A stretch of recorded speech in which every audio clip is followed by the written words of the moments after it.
اعوذ باللہ من الشیطان الرجیم بسم اللہ الرحمن الرحیم اذ قال اللہ یا عیسیٰ انی متوفیک ورافعک الی۔ یاد کرو جب کہ اللہ نے عیسیٰ سے کہا عیسیٰ میں تمہیں اب لے جانے والا ہوں۔ یہ لفظ ہے کہ جس کو قادیانیوں نے اصل میں بہت بڑی بنیاد بنایا ہے اپنے غلط عقیدے کی کہ وفات مسیح ہو چکی ہے۔ اس لفظ کو اچھی طرح سمجھ لیجئے۔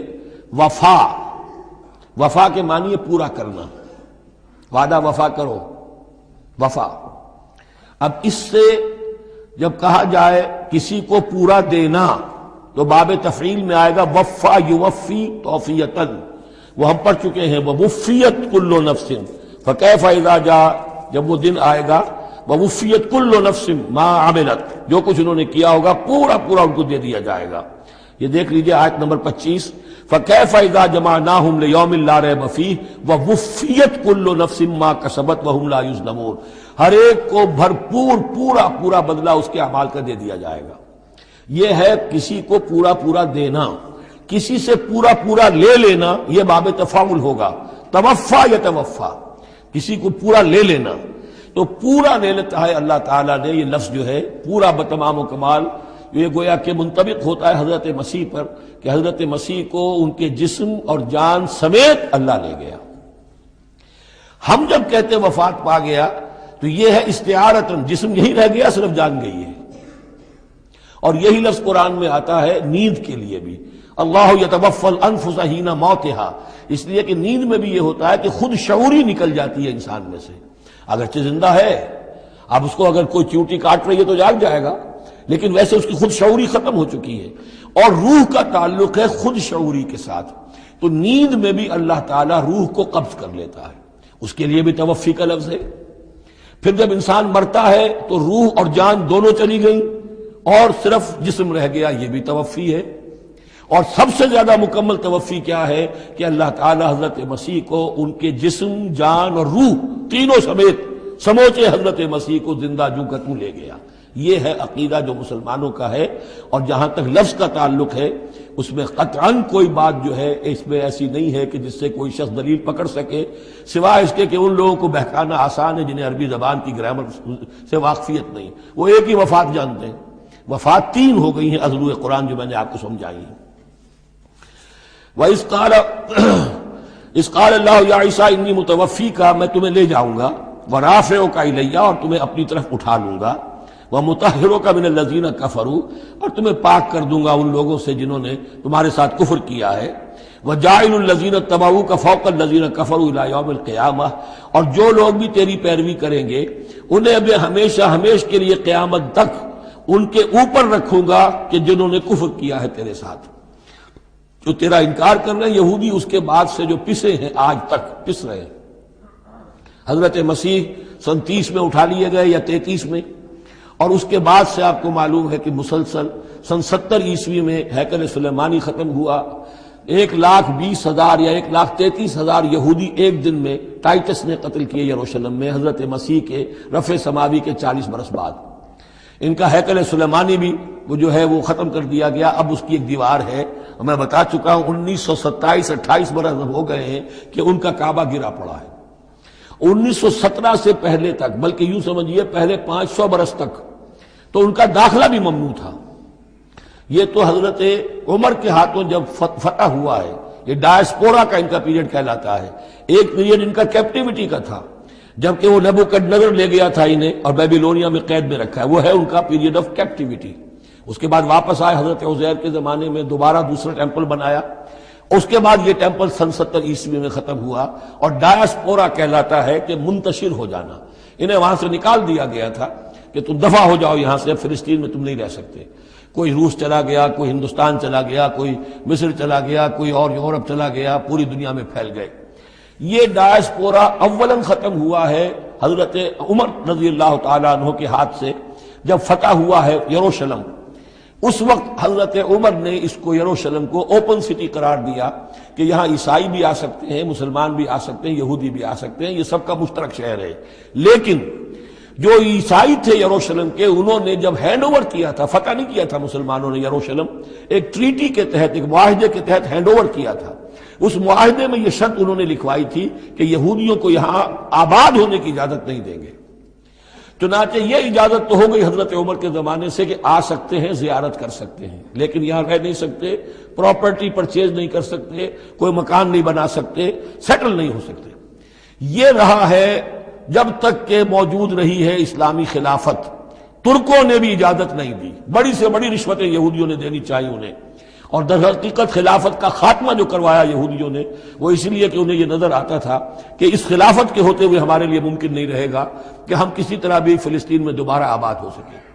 لیکن پھر برطانیہ کے جو وزیر تھا بالفور، اس کے ذریعے سے انہوں نے بالفور ڈیکلریشن 1917 میں حاصل کیا ہے، پھر ان کو حق ملا ہے کہ یہ یہاں آ کر جائیداد بھی خرید سکتے ہیں، سیٹل بھی ہو سکتے ہیں، اور اس کے یوں سمجھیے کہ 31 برس کے بعد پھر اسرائیل کی ریاست وجود میں آئی ہے۔ یہ تاریخ ذہن میں رہے۔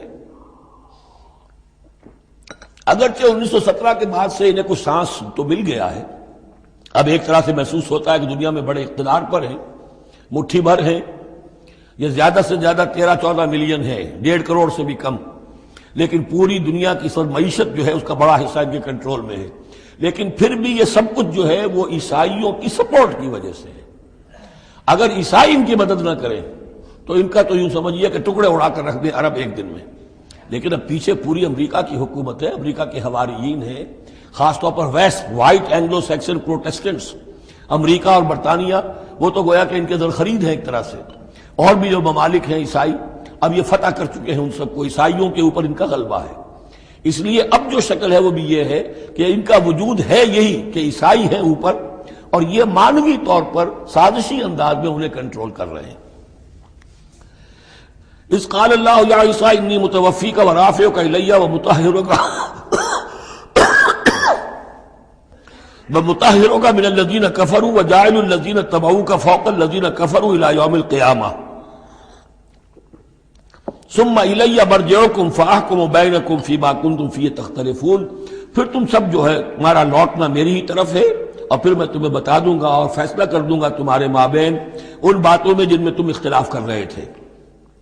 فاما الذین کفروا فاعذبهم عذابا شدیدا فی الدنیا والآخرہ، تو وہ لوگ کہ جو کفر کی روش اختیار کریں گے میں انہیں عذاب دوں گا، بہت سخت عذاب، دنیا میں بھی اور آخرت میں بھی۔ وما لهم من ناصرین، اور نہیں ہوں گے ان کے لیے کوئی مددگار۔ وَأَمَّا الَّذِينَ آمَنُوا وَعَمِلُوا الصَّالِحَاتِ، اور جو ایمان لائیں گے اور نیک عمل کریں گے، فَيُوَفِّيهِمْ، اب دیکھیے وفا یوفی دینا، پورا پورا دینا، تو ان کو وہ پورا پورا دے گا، اجورہم، ان کا اجر۔ واللہ لا يحب الظالمین، اللہ ظالموں کو پسند نہیں کرتا۔ ذالک نتلوہ علیک من الآیات والذکر الحکیم، یہ وہ چیزیں ہیں جو ہم آپ کو پڑھ کر سنا رہے ہیں، گویا کہ یہاں بھی پس منظر میں حضرت جبرائیل علیہ السلام ہے کہ یہ اللہ تعالیٰ کی آیات ہیں اور ذکر حکیم ہے جو ہم آپ کو پڑھ کر سنا رہے ہیں۔ ان مثل عیسیٰ عند اللہ کا مثل آدم، عیسیٰ کی مثال اللہ کے نزدیک آدم کی سی ہے۔ خلقہ من تراب ثم قال له کن فیکون، اسے بنایا مٹی سے پھر کہا ہو جا، وہ ہو گیا۔ اب یہ آیت وہ ہے قرآن مجید میں کہ جو لوگ بھی اسپیشل کریشن کے قائل ہیں کہ حضرت آدم کسی ایوولوشن کے نتیجے میں کسی سپیشیز کے وجود میں آنے کے بعد اس کے ایک فرد کی حیثیت سے نہیں ان کا استفاء ہوا، بلکہ وہ اسپیشلی کریٹ کیے گئے ہیں مٹی سے براہ راست، ان کے حق میں یہ آیت دلیل ہے۔ تو یہ جو بھی نظریات ہیں ابھی، چونکہ ایوولوشن بھی ہے تو وہ بھی نظریہ ہے، تھیوری آف اسپیشل کریشن ہے وہ بھی نظریہ ہے۔ نظریوں کے باب میں انسان ادھر ادھر کوئی رائے رکھ سکتا ہے، ابھی یہ کوئی طے شدہ حقائق نہیں ہے۔ ان میں ہم غور کر سکتے ہیں کہ قرآن مجید میں کس مقام پر کس چیز کے لیے کوئی تائید یا کوئی تھوڑی سی توثیق نکلتی ہے۔ تو اللہ کے نزدیک تو عیسیٰ کی مثال ایسے ہی ہے جیسے آدم، اسے مٹی سے بنایا اور کہا کن فیکون۔ تو اب اگر آدم اگر اسپیشل کریشن کا معاملہ ہے تو نہ باپ نہ ماں، بغیر باپ اور بغیر ماں کے، تو کیا وہ الہ بن گئے؟ بنانے والا تو اللہ ہے۔ حضرت عیسیٰ ماں تو ہے باپ نہیں ہے، حمل تو ہوا ہے، 9 مہینے ماں کے پیٹ میں تو رہے ہیں، تو وہ تو آدم سے کم معاملہ ہوا تخلیق میں اعجاز کے اعتبار سے۔ اور حضرت اس سے کم تر ذرا دیکھ لو تو بوڑھے پھونس حضرت زکریا اور بوڑھی پھونس ان کی اہلیہ جو ساری عمر بیوہ رہیں، جو وہ رہیں بانج رہیں، اور ان کو اللہ نے اولاد دے دی۔ تو یہ سارے جو ہیں معجزات ہیں، اللہ کا اختیار ہے جو چاہے کرے، اس سے کسی کی الوہیت کی دلیل نہیں نکلتی۔ الحق من ربک، یہ حق ہے آپ کے رب کی طرف سے، فلا تکن من الممترین، تو ہرگز نہ ہو جانا اس میں شک کرنے والوں میں سے۔ فمن حاجک فیہ، تو اے نبی جو بھی اس معاملے میں آپ سے اب بھی حجت بازی کرے، جھگڑا کرے، بحث کر رہا ہے، ابھی سینگ الجھا رہا ہے بحث کے اندر، من بعد ما جاءک من العلم، جبکہ آپ کے پاس تو العلم آ چکا، آپ جو بات کہہ رہے ہیں وہ علی وجہ البصیرت کہہ رہے ہیں، فقل تعالوا، تو اب آخری چیلنج کیا ہے، کہہ دیجئے اچھا آؤ۔ یہ جو ان کا آیا تھا، دو بڑے بڑے ان کے لاٹ پادری تھے، ابو حارثہ ابن علقمہ اور قرظ بن علقمہ، اور ان کی سرکردگی میں 70 افراد تھے جو کہ نجران سے آئے تھے۔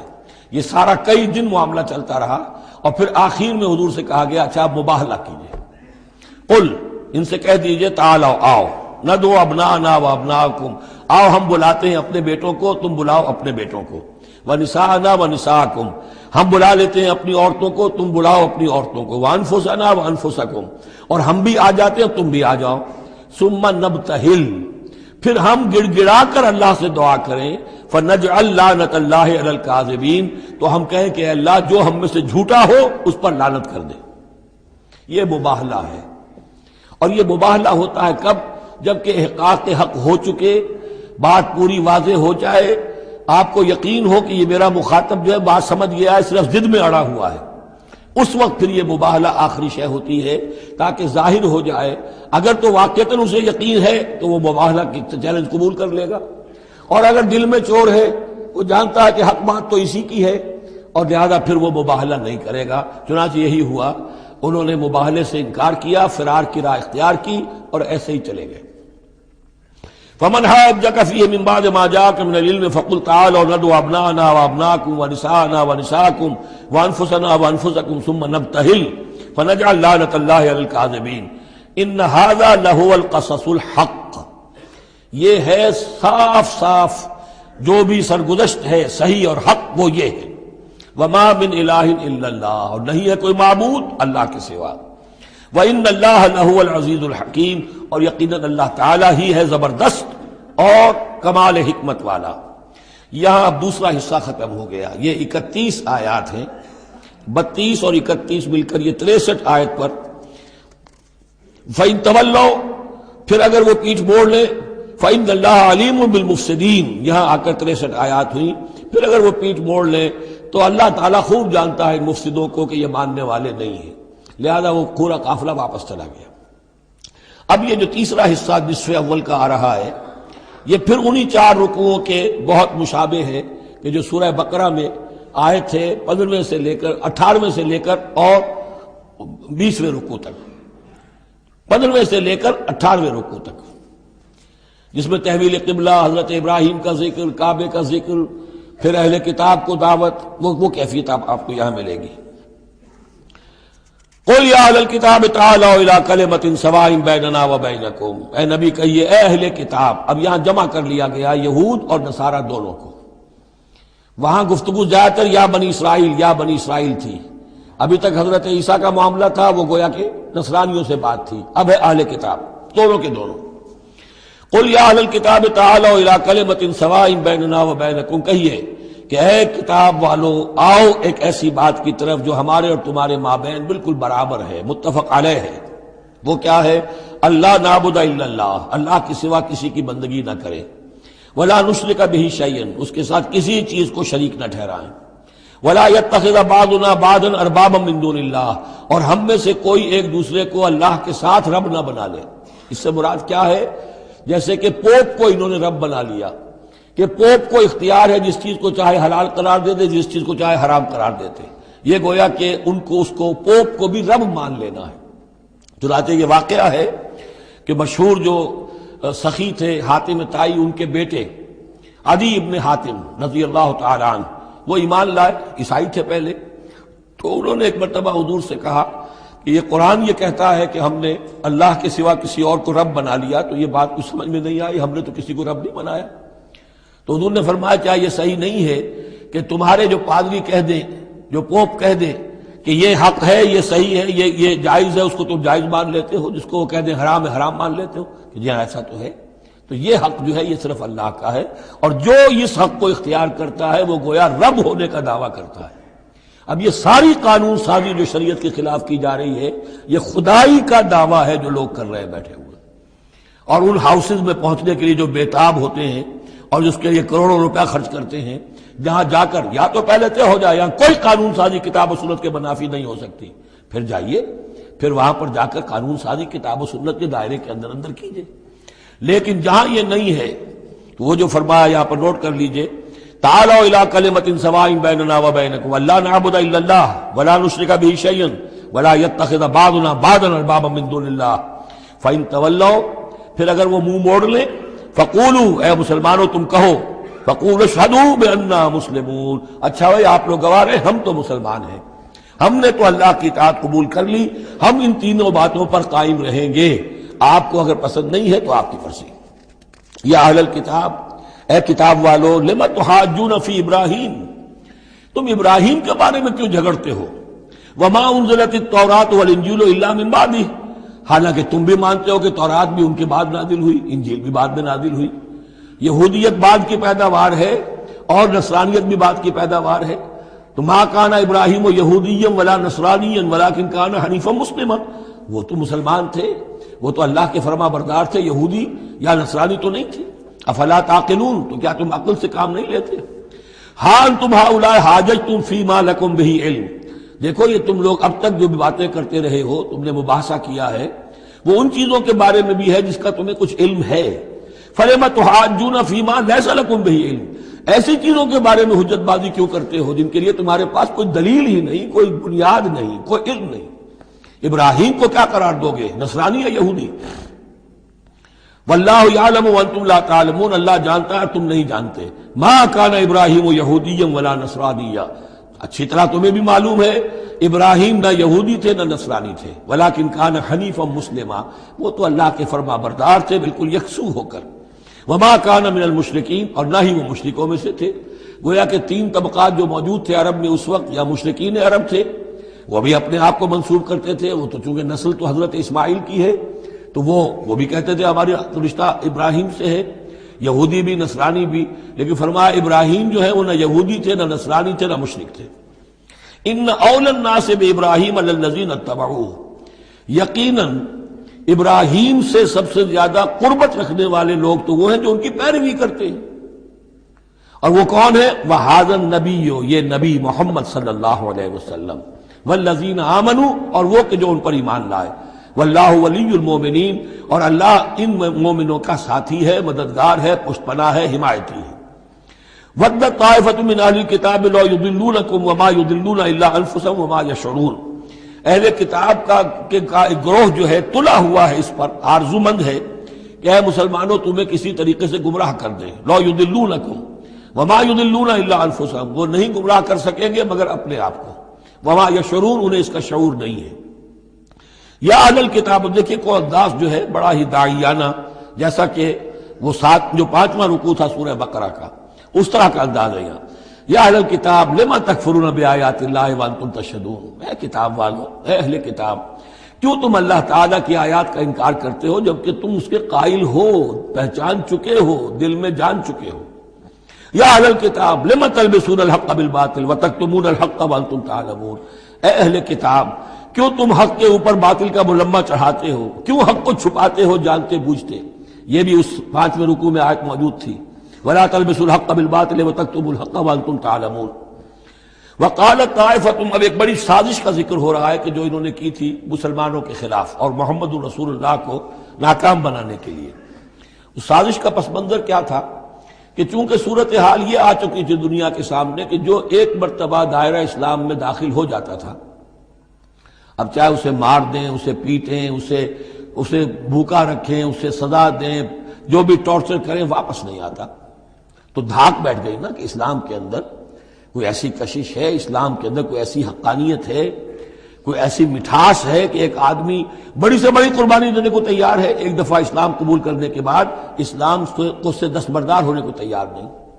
یہ جو ساکھ بن گئی تھی اس کو توڑنے کا ذریعہ سوچا انہوں نے کہ ایسا کرو، صبح کے وقت اعلان کرو کہ ہم ایمان لے آئے، سارا دن محمد کی صحبت میں رہو صلی اللہ علیہ وسلم، شام کو کہہ دو جی دیکھ لیا ہم نے، کچھ نہیں ہے یہاں، یہ دور کے ڈھول سہانے ہیں، ہم تو اپنے ہی کفر میں جا رہے ہیں، اپنے ہی راستے پہ جا رہے ہیں۔ اب اس سے یقیناً کچھ لوگ سمجھیں گے کہ انہوں نے سازش کی ہوگی، کچھ لوگ سمجھیں گے کہ بھائی بڑے متقی لوگ تھے، بڑے خشوع و خضوع کے ساتھ آئے تھے، بڑے اعلان کے ساتھ شان کے ساتھ انہوں نے کلمہ کہا تھا اور ایمان قبول کیا تھا، پھر دیکھو سارے دن حضور کی محفل میں بیٹھے رہے ہیں، کچھ نہ کچھ تو دیکھا ہی ہوگا نا آخر، ایسے کیسے یہ لوگ چلے گئے؟ عام لوگوں کے دلوں میں وسوسہ اندازی جو ہے اس سے کرنا بہت آسان کام ہے، وہ سازش تھی جو بنائی، اور اسی کا اصل میں تعلق ہے قتل مرتد کی سزا۔ اسلامی ریاست میں اس سازش کا راستہ روکنے کے لیے یہ سزا تجویز کی گئی ہے کہ جو شخص ایمان لے آئے پھر کفر میں جائے گا تو قتل کر دیا جائے گا، کیونکہ اسلامی ریاست کی بنیاد ہے، آئیڈیولوجیکل ریاست ہے یہ، ایمان اور اسلامی تو اس کی بنیاد ہے، اس کی جڑوں کو کھولنے والی جو چیز ہو سکتی ہے اس کی تو پوری جو ہے اس کی بندش اور اس کا سد باب ہونا چاہیے۔ وقالت طائفة من اہل الکتاب آمنوا بالذی انزل علی الذین آمنوا وجہ النہار، اور اہل کتاب کے گروہ نے یہ طے کیا ایمان لاؤ اس چیز پر جو نازل کی گئی ہے ان اہل ایمان پر صبح کے وقت، دن چڑھے، وَاکْفُرُوا آخِرَہُ، اور کفر کر دو، اعلان کفر کر دو دن کے آخر میں، لعلہم یرجعون، شاید ان میں سے بھی کچھ لوٹ آئیں، اندر سے جا کے کچھ لوگوں کو تو گھسیٹ لائیں گے ہم کہ وہ جو ہے وہ بھی اسلام کو چھوڑ دیں، وہ مشتبہ ہو جائے معاملہ، ان پر وسوسہ پیدا ہو جائے۔ وَلَا تُؤْمِنُوا إِلَّا لِمَنْ تَبِعَ دِينَكُمْ، اور دیکھو ہرگز ایمان نہ لانا مگر اسی چیز پر کہ جو تمہارے دین کی پیروی کرے، ماننی اسی کی بات ہے۔ یعنی خطرہ بھی تھا کہ 4-6 اگر ہم جا کر حضور کے پاس اگر چند گھنٹے گزاریں گے تو کہیں ایسا نہ ہو کہ ہم میں سے کوئی واقعی پھر اس کا دل کھل جائے، طے کر کے گئے دیکھو ایمان نہیں لانا ہے ہم نے، وَلَا تُؤْمِنُوا إِلَّا لِمَنْ تَبِعَ دِينَكُمْ، اس پر ایمان نہیں لانا ہے ہم نے، لیکن صرف اعلان کرنا ایمان کا۔ یہ ہے مثال قرآن مجید میں شعوری نفاق، یعنی جو وقت انہوں نے گزارا ہے یہ ہے تو اسلام کا، قانوناً تو مسلمان ہیں، اگر اس دوران میں ان میں سے کوئی مر جاتا تو اس کی نماز جنازہ پڑھی جاتی، لیکن انہیں معلوم تھا کہ ہم مسلمان نہیں ہیں، جبکہ ایک وہ غیر شعوری نفاق ہے کہ اندر ایمان ختم ہو چکا ہے لیکن انسان سمجھتا ہے میں تو مومن ہوں، حالانکہ اس کا کردار وہ جو ہے منافقانہ ہے، اس کا عمل منافقانہ ہے، اور اس کے اندر سے ایمان کی پونجی جو ہے جیسے کہ دیمک کسی کڑی کو کھا جائے تو شیطین کو چٹ کر چکی ہے دیمک، لیکن یہ کہ بہرحال اوپر ایک پردہ پڑا ہوا ہے، وہ ہے غیر شعوری نفاق اور یہ ہے شعوری نفاق۔ قل ان الہدی ھدی اللہ، اے نبی ان سے کہہ دیجئے دیکھو اصل ہدایت تو اللہ کی ہدایت ہے، ان یؤتی احد، اب یہاں پر پھر ان کا قول آ رہا ہے کہ دیکھو ایمان نہ لانا، ان یؤتی احد مثل ما اوتیتم، مبادا کسی کو وہ شے دے دی جائے جو تمہیں دی گئی تھی۔ یہ رسالت، یہ مذہبی پیشوائی، یہ تو ہماری میراث تھی، ہم اگر انہیں مان لیں گے تو وہ چیز ہم سے ان کو منتقل ہو جائے گی، لہذا ماننا تو نہیں ہے، لیکن یہ کہ ان کی بہرحال کسی طریقے سے ہوا اکھیڑنے کے لیے ہمیں یہ کام کرنا ہے۔ اور یحاجوکم عند ربکم، یا تمہارے خلاف حجت قائم کریں اللہ کے نزدیک۔ قل ان الفضل بید اللہ، کہہ دیجئے ان سے کہ فضل کل کا کل اللہ کے ہاتھ میں ہے، یؤتی ہے من یشاء، وہ جس کو چاہتا ہے دیتا ہے۔ اس نے 2000 برس تک ایک منصب پر تمہیں فائز رکھا، اب جو ہے تم اس منصب کے نااہل ثابت ہو چکے ہو، تمہیں معزول کر دیا گیا، اور اب ایک نئی امت ہم نے بنائی ہے اور اس کو اس مقام پر نصب کر دیا ہے، انسٹالیشن ہو چکی ہے۔ واللہ ذو الفضل العظیم، قل ان الفضل بید اللہ یؤتیہ من یشاء واللہ واسع علیم، اللہ بہت وسعت والا اور جاننے والا ہے، یختص برحمتہ من یشاء، وہ مختص کر لیتا ہے اپنی رحمت کے لیے جس کو چاہتا ہے، واللہ ذو الفضل العظیم، اللہ بڑے فضل کا مالک ہے۔ ومن اہل الکتاب، اب یہاں ایک اور نقطہ سمجھ لیجئے کہ برے سے برے گروہ کے اندر بھی کہیں نہ کہیں کوئی افراد اچھے بھی ہوتے ہیں، داعی کے لیے یہ ضروری ہے کہ ان کو بھی مینشن کرتا رہے کہ ان میں اچھے لوگ بھی ہیں، تاکہ وہ جو لوگ ہیں ان کے دلوں کے اندر نرمی پیدا ہو۔ اسی طرح برے سے برے آدمی میں کوئی اچھائی بھی ہے، آپ اگر اسے دعوت دے رہے ہیں حق کی طرف، اس میں جو اچھائی ہے اس کو مانیے، تاکہ اسے معلوم ہو کہ اسے مجھ سے قد نہیں ہے، دشمنی نہیں ہے، جو میری بات واقعی اچھی ہے اس کو تو یہ تسلیم کر رہا ہے، لیکن جو بات غلط ہے اس کو رد کر رہا ہے۔ تو یہ دعوت کا اور تبلیغ کا بہت اہم حصہ ہے۔ اگر آپ ٹوٹلی نگیٹ کر دیں گے تو وہ بھی کہے گا کہ یہ بھی اندھا بہرا ہے تو میں بھی اندھا بہرا رہوں، یہ میری اچھائی کو بھی نہیں دیکھ سکتا، صرف میری برائی نظر آ رہی ہے، اور اگر وہ سمجھے کہ میری برائی کی بھی صحیح نشاندہی کر رہا ہے، جو میری اچھائی ہے اس کو بھی مان رہا ہے، تو اس کا دل کھلے گا، وہ آپ کی بات سنے گا۔ ومن اہل الکتاب من ان تامنہ بقنطار، اہل کتاب میں سے ایسے بھی ہیں کہ اگر ان کے پاس تم امانت رکھوا دو ڈھیروں مال، یؤدہ الیک، وہ تمہیں پورا پورا واپس کر دیں گے، امانت دار ان میں موجود ہیں۔ ومنہم، اور ان میں سے ایسے بھی ہیں، من ان تامنہ بدینار، ان کے پاس اگر 1 دینار بھی امانت رکھوا دو، لا یؤدہ الیک، وہ تمہیں واپس نہیں کرے گا، ادا نہیں کرے گا تمہیں، الا ما دمت علیہ قائما، الا یہ کہ تم اس کے سر کے اوپر کھڑے ہو جاؤ، مسلط ہو جاؤ، تب تو دے دے گا، ورنہ نہیں دے گا۔ اچھا، یہ ہے ان کے اکثر کا کردار، لیکن جو بھی تھوڑے بہت تھے ان میں، ان کی اچھائی کا بھی ذکر کر دیا۔ اور بالفعل اس قسم کے کردار کے لوگ جو ہیں وہ عیسائیوں میں تھے، یہودیوں میں تو نہ ہونے کے برابر تھے، لیکن اہل کتاب کا مسئلہ ہو رہا ہے، اس میں یہ دونوں گروپ موجود ہیں۔ ذالک بانہم، اور یہودیوں میں یہ کردار کیوں آ گیا ہے، کیوں بے ایمانی خیانت کیوں آ گئی؟ ذالک بانہم قالوا لیس علینا فی الامیین سبیل، یہ اس لیے کہ انہوں نے یہ عقیدہ گھڑ لیا ہے کہ ان امیین کے بارے میں ہم پر کوئی ملامت نہیں ہے۔ یہ اچھی طرح سمجھ لیجئے، یہودیوں کا یہ عقیدہ تورات میں نہیں ہے، لیکن اصل جو کتاب ہے ان کی مذہبی وہ تورات نہیں ہے، تالمود ہے۔ یوں سمجھیے کہ تورات تو ہے ام الکتاب ان کی جو بھی ہے، لیکن جو ان کا ساری شریعت ہے، جو ان کے ضوابط ہیں، قوانین ہیں، قواعد ہیں، عبادات کی تفاصیل ہیں، وہ سب ہیں تالمود میں۔ اور تالمود میں یہ بات موجود ہے کہ یہودی کے لیے یہودی سے جھوٹ بولنا حرام، غیر یہودی سے جیسے چاہو جھوٹ بولو۔ یہودی کے لیے کسی یہودی کا مال ہڑپ کرنا ناجائز، حرام۔ غیر یہودی جنٹائلز اور گوئمز، ان کا مال جس طرح چاہو دھوکے سے، بائی ہوک بائی کروک، جس طرح چاہو ہڑپ کرو۔ تو یہ ہمارے اوپر مواخذہ ہی نہیں ہے، اس لیے کہ یہ جو لوگ ہیں غیر یہودی، یہ انسان ہے ہی نہیں، یہ اصل میں انسان نما حیوان ہے، اور ان سے فائدہ اٹھانا ہمارا حق ہے، جیسے کہ گھوڑے کو تانگے میں جوتنا انسان کا حق ہے، بیل کو اپنے ہل کے اندر جوت لینا یہ انسان کا حق ہے۔ تو ہمارا حق ہے ان حیوانوں سے ہم جو چاہے لوٹ لیں، کھسوٹ لیں، ان کی رضامندی سے لے لیں، ظلم کریں، اس میں ہم پر کوئی پکڑ نہیں ہوگی، کوئی محاسبہ نہیں۔ یہ تالمود میں باقاعدہ لکھا ہوا ہے۔ ذالک بانہم قالوا، اس لیے کہ ایک پکچر بھی اس پر بنی ہے جو امریکہ کے عیسائیوں نے بنائی ہے، the other side of Israel, جس میں کہ انہوں نے، ایک شخص نے ایک یہودی کتب خانے میں جا کر کتابیں نکال کر پھر اس کے اوپر نشان لکھا کر یہ چیزیں لکھی ہوئی ہیں۔ کیا یہودیت کا جو اصل چہرہ ہے وہ اس ڈاکومنٹری کے اندر، ویڈیو کے اندر واضح کر دیا گیا ہے ان کی کتابوں کے حوالے سے۔ ذالک بانہم قالوا لیس علینا فی الامیین سبیل، یہ اس لیے ہے ان میں یہ خیانت اور بے ایمانی اور جھوٹ اور دغا کہ انہوں نے یہ عقیدہ گھڑ لیا ہے کہ غیر یہودی لوگوں کے بارے میں ہم سے کوئی پرسش ہی نہیں ہے، کوئی ہمارے اوپر کوئی ذمہ داری ہے ہی نہیں۔ وَيَقُولُونَ عَلَى اللَّهِ الْكَذِبَ وَهُمْ يَعْلَمُونَ، اور وہ تو اللہ تعالیٰ کی طرف نسبت دے رہے ہیں، منسوب کر رہے ہیں جھوٹ کو، اور وہ جانتے بوجھتے کر رہے ہیں، ان کے علماء جانتے ہیں۔ بَلَا مَنْ أَوْفَىٰ بِعَهْدِهِ وَاتَّقَىٰ فَإِنَّ اللَّهَ يُحِبُّ الْمُتَّقِينَ، کیوں نہیں، جو کوئی بھی اللہ کے ساتھ کیا ہوا اپنے عہد کو پورا کرے گا اور تقویٰ کی روش اختیار کرے گا تو اللہ تعالیٰ کو تو متقین پسند ہے۔ ان الذین یشترون بعہد اللہ وایمانہم ثمنا قلیلا، یقیناً وہ لوگ کہ جو اللہ تعالیٰ سے جو عہد انہوں نے کیا تھا اسے فروخت کرتے ہیں اور اپنی قسموں کو فروخت کرتے ہیں حقیر سی قیمت پر۔ جب دیکھتے ہیں کہ ہماری بات لوگ جو کچھ شک کر رہے ہیں، اچھا جی ہم خدا کی قسم کھا کر کہتے ہیں کہ ایسا ہے، اب یہ جھوٹی قسمیں۔ ثمنا قلیلا اولئک لا خلاق لهم فی الآخرہ، یہ وہ لوگ ہیں کہ جن کے لیے کوئی حصہ نہیں ہے آخرت میں۔ ولا یکلمہم اللہ، نہ اللہ ان سے کلام کرے گا۔ ولا ینظر الیہم یوم القیامہ، اور نہ ان کی طرف نگاہ کرے گا قیامت کے دن۔ ولا یزکیہم، نہ ان کو پاک کرے گا۔ یہ بھی سورہ بقرہ میں تقریباً پورا مضمون آ چکا ہے۔ ولہم عذاب علیم، ان کے لیے دردناک عذاب ہے۔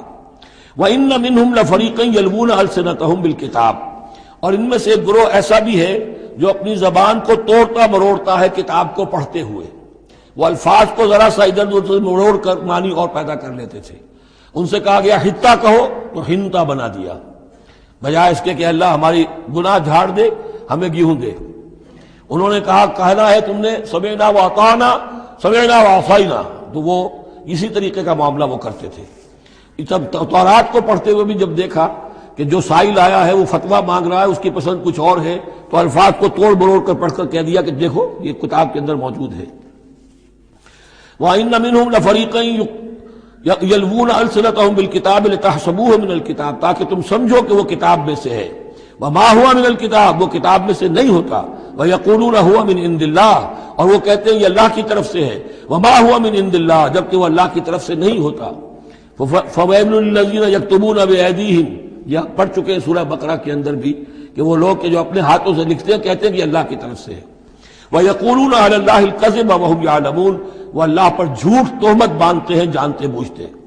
مَا كَانَ لِبَشَرٍ أَن يُؤْتِيَهُ اللَّهُ الْكِتَابَ وَالْحُكْمَ وَالنُّبُوَّةَ، کسی انسان کا یہ کام نہیں ہے، کسی انسان کے شایہ نشان نہیں ہے کہ اللہ تعالیٰ نے تو اس کو کتاب دی ہو، حکمت دی ہو، نبوت دی ہو، ثم يقول للناس كونوا عبادا لي من دون اللہ، پھر وہ لوگوں سے کہنے لگے کہ میرے بندے بن جاؤ اللہ کو چھوڑ کر۔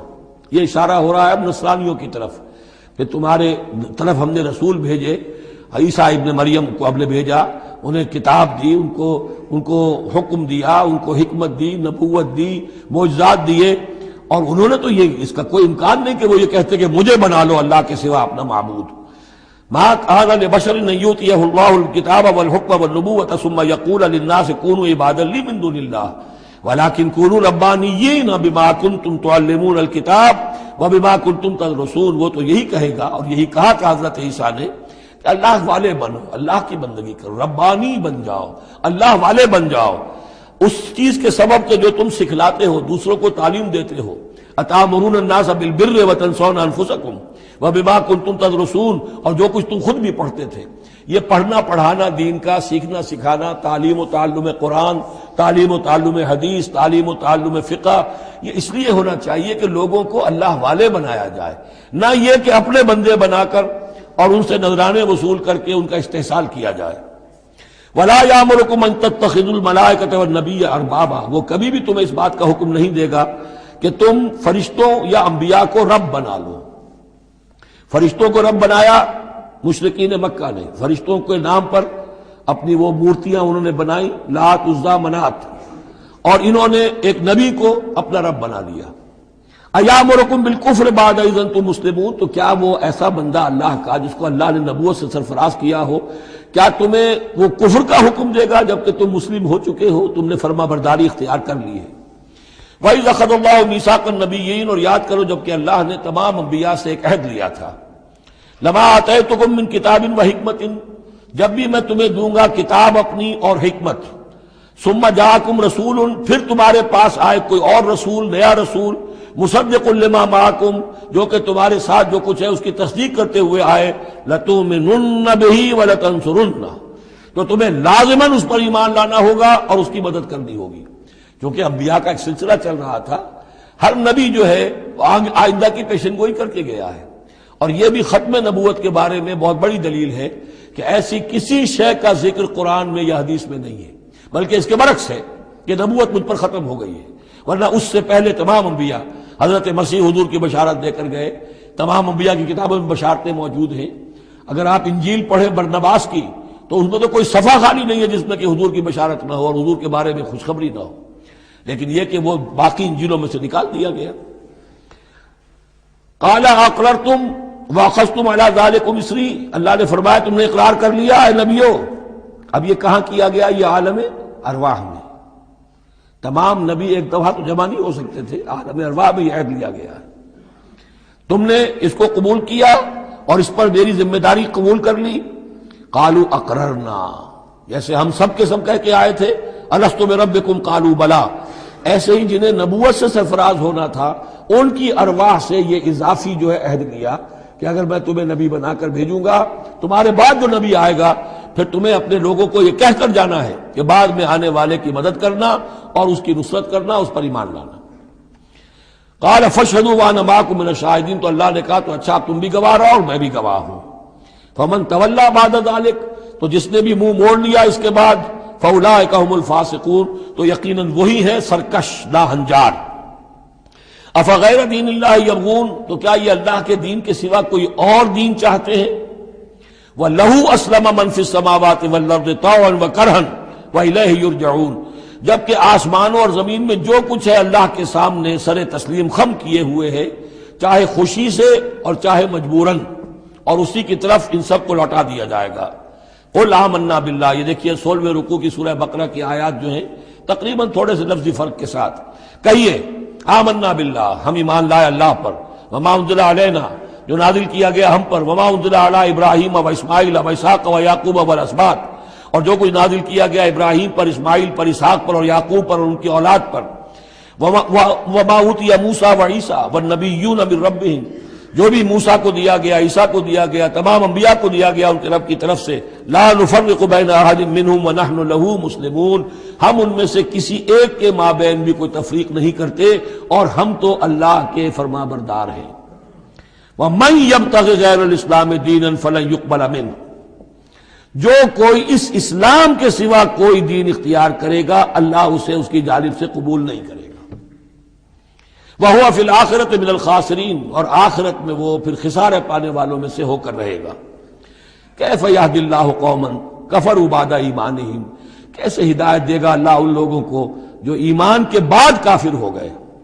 اس کا کیا مطلب ہے؟ یعنی ان کے دل ایمان لے آئے تھے، مان لیا تھا، حقیقت منکشف ہو گئی تھی۔ جیسے سورۃ النمل میں ہم پڑھیں گے وَجَحَدُوا بِهَا وَاسْتَيْقَنَتْهَا أَنفُسُهُمْ ظُلْمًا وَعُلُوًّا، انہوں نے انکار تو کیا لیکن ان کی جی نے، دل نے ان کے یقین کر لیا تھا کہ بات صحیح ہے۔ دل اقراری ہے، زبان انکاری ہے۔ زبان انکاری کیوں ہے؟ ظلمًا وعلوا، حق تلفی کرنے کے لیے اور اپنی سربلندی کے لیے، اپنی چودراہٹ کے لیے، بغیم بینہم، ورنہ دل ان کے ایمان لا چکے تھے۔ تو کیف یہدی اللہ قوما کفروا بعد ایمانہم، کہ جب حق منکشف ہو گیا، دل نے گواہی دے دی کہ حق ہے، پھر بھی کفر کیا۔ وَشَهِدُوا أَنَّ الرَّسُولَ حَقٌّ، اور انہوں نے گواہی دی کہ رسول حق ہے، آپس میں باتیں کرتے تھے۔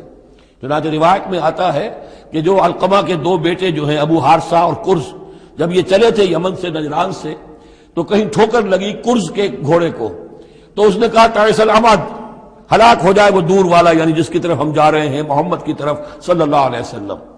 اس پر بڑے بھائی نے کہا، ابو حارثہ نے، تعست امک، تیری ماں ہلاک ہو جائے۔ اس نے کہا کیوں؟ میں نے تو محمد کو کہا تھا، جو کچھ کہا تھا، تمہیں کیوں اس طرح برا لگا؟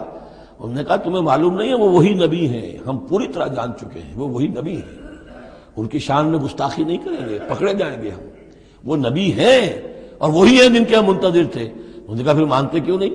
تم جانتے ہو ان بادشاہوں نے ہمیں بڑا مقام دیا ہوا ہے، رومن امپائر کے تحت تھے یہ لوگ اور مصر کی حکومت کے، اور انہوں نے ہمیں مقام دے رکھا ہے، ہمیں دولت دی ہے، ہمیں مال دیا ہے، ہمیں حیثیت دی ہے، مراتب دیے ہیں، اگر ہم نے محمد کو مان لیا تو سب چھن جائیں گے۔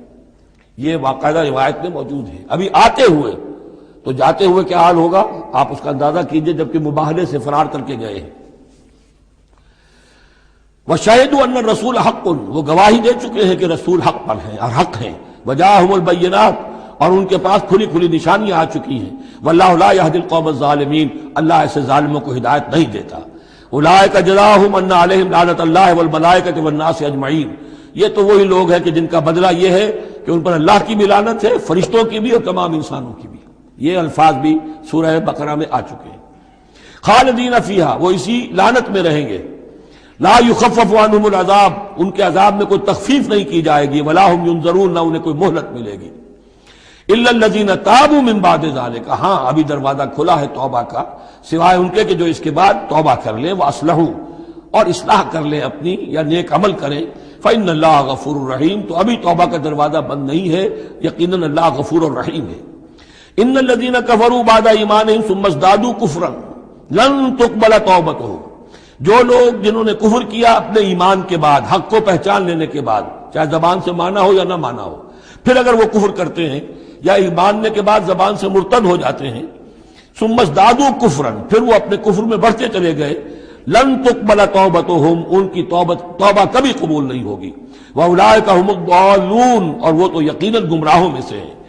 ان الذین کفروا وماتوا وهم کفار، یقیناً وہ لوگ کہ جنہوں نے کفر کیا اور فوت ہو گئے، مر گئے اسی حال میں کہ وہ کافر تھے، فلن يقبل من احدهم ملء الارض ذهبا ولو افتدى به، تو ان میں سے کسی ایک سے زمین کی مقدار کے مطابق سونا بھی فدیے میں قبول نہیں کیا جائے گا اگر وہ پیش کر سکے۔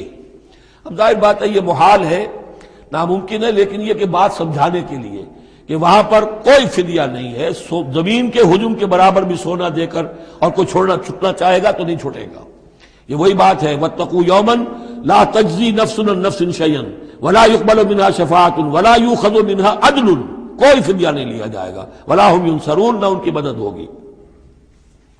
اولئک لہم عذاب علیم، یہ وہ لوگ ہیں کہ جن کے لیے ہے دردناک عذاب، وما لہم من ناصرین، اور نہیں ہوں گے ان کے لیے مدد کرنے والے۔ لن تنالوا البر حتى تنفقوا مما تحبون وما تنفقوا من شيء فإن الله به علیم۔ اس آیت کا حوالہ میں دے چکا ہوں آیہ بر کے ضمن میں کہ یہ جو نیکی ہے، مظاہر نیکی میں سے، عملی نیکی میں سب سے بڑی، سب سے پہلی، سب سے مقدم انسانی ہمدردی، اور انسانی ہمدردی میں اپنا مال خرچ کر سکنا، اور مال بھی وہ کہ جو محبوب ہو، ردی ہو، دل سے اتر گیا ہو، بوسیدہ ہو گیا ہو، وہ کسی کو دے کر اور سمجھا جائے کہ حاتم طائی کی قبر پر لات مار دی میں نے، تو وہ حماقت ہے اپنی جگہ پر۔ لن تنالوا البر حتى تنفقوا مما تحبون، تم ہرگز نہیں پہنچ سکو گے نیکی کے مقام کو جب تک کہ خرچ نہ کرو اس میں سے جو تمہیں پسند ہے۔ وما تنفقوا من شيء فإن الله به علیم، اور جو کچھ بھی تم خرچ کرو گے اللہ کو اس کا علم ہے۔ کل طعام کان حلا لبنی اسرائیل الا ما حرم اسرائیل علی نفسہ من قبل ان تنزل التوراۃ۔ یہ بھی ایک جھگڑا تھا، یہودی کرتے تھے کہ ان کی شریعت میں اونٹ کا گوشت حرام تھا۔ حضور نے آ کر جو حرام چیزوں کا اعلان کیا اس میں اونٹ کا گوشت حرام نہیں ہے۔ ان کا اگر شریعت یہ وہی ہے، اگر شریعت موسوی ہے تو یہ تغیر کیسے ہو گیا؟ اس کی حقیقت بتائی ہے کہ تورات کے نزول سے قبل حضرت یعقوب علیہ السلام کو ذاتی جیسے بات ہوتی ہے کہ شاید ناپسند ہے، انہوں نے اونٹ کا گوشت اپنے اوپر حرام کر لیا تھا۔ جیسے حضور نے اپنی 2 ازواج مطہرات کی دلجوئی کے لیے بعض چیزیں جو حلال تھیں ان کی قسم کھا لی، یا ایھا النبی لما تحرم ما احل اللہ لک تبتغی مرضات ازواجک، یہ چیز ان کے ہاں روایت کے طور پر چلی آ رہی تھی۔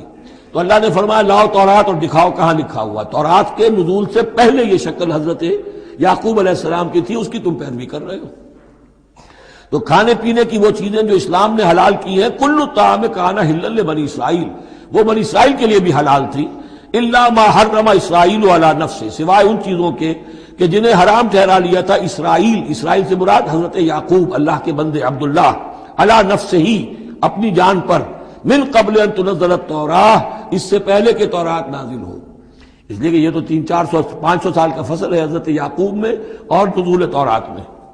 قل فاتوا بالتوراۃ فاتلوها، اے نبی ان سے کہیے تم جو اعتراض ہم پر کر رہے تو لاؤ تورات اور پڑھو اور دکھاؤ ان کنتم صادقین، اگر تم سچے ہو۔ شریعت تورات کے اندر کہیں بھی اونٹ کے گوشت کی حرمت نہیں ہے۔ فمن افترى على الله الكذب من بعد ذلك فاولئك هم الظالمون، اور جو لوگ اس کے بعد بھی اللہ کی طرف جھوٹ منسوب کرتے رہے تو یہ لوگ ظالم ہیں۔ اب ان سے کیا آدمی گفتگو کرے؟ قل صدق اللہ، کہہ دیجئے اللہ نے جو کچھ کہا صحیح فرمایا۔ فاتبعوا ملت ابراہیم حنیفا، بس پیروی کرو ملت ابراہیم کی جو یکسو تھے یا یکسو ہو کر، یہ حنیفہ کا لفظ دونوں طرف جا سکتا ہے، ابراہیم کی صفت یا حال حنیفہ، اور یہ اتباع کا حال بھی ہو سکتا ہے۔ فاتبعوا ملت ابراہیم حنیفہ، یکسو ہو کر، بعد کی تمام تقسیمات سے بلندتر ہو کر جو ابراہیم کا طریقہ ہے اس کی پیروی کرو۔ وما کان من المشرکین، اور مشرکین میں سے نہیں تھے۔ ان اول بیت وضع للناس للذی ببکہ، یقیناً پہلا گھر جو لوگوں کے لیے بنایا گیا اللہ کی عبادت کے لیے وہ وہی ہے جو بکہ میں ہے۔ بکہ اور مکہ یہ دو در حقیقت ایک ہی لفظ کے لیے 2 پروننسیشن سے۔